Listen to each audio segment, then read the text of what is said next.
Now, according to the Bihar government, 83 people were killed in 24 districts due to lightning yesterday. Another 24 people were killed due to lightning in Uttar Pradesh. Bihar Chief Minister Nitish Kumar has announced compensation of 4 lakh each to the families. The Prime Minister also expressed condolences. Well, let's go across to Manish for more on this. Manish, 83 is a huge number. Do we have more details now on exactly how this happened?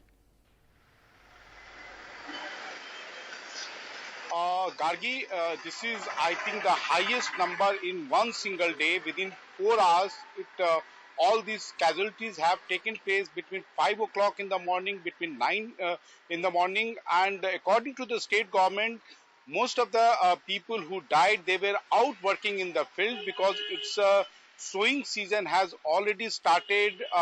And for this Kharif crop, people were, most of them are laborers or farmers who were working out in the field, because now the state government is saying that there was more severe lightning in the month of May, but because of the lockdown and there was no crop in the field, so the casualty at that time was below 10. But this time, despite the warning, even though there was a warning from the weather department, but people just venture out because it was raining. They thought that it's time to inspect their fields. Some were already sowing in the field. Then this lightning struck them and they just lost their life there. Gargi. Right, Manish, absolutely bizarre. And, even if it is raining or if it's storming, you don't expect that lightning could kill so many people. And across 24 districts, people have died. Is the state government now thinking of, any sort of measures, awareness, anything they can do to warn people about this?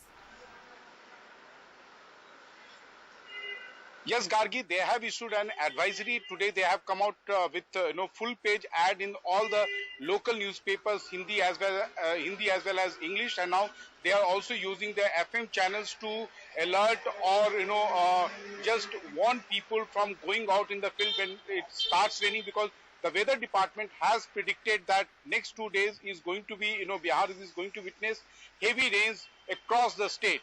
Gargi. All right, Manish, thanks so much for joining us with those details. So absolutely shocking figures coming out from Bihar. There are 83 people killed in a single day due to lightning.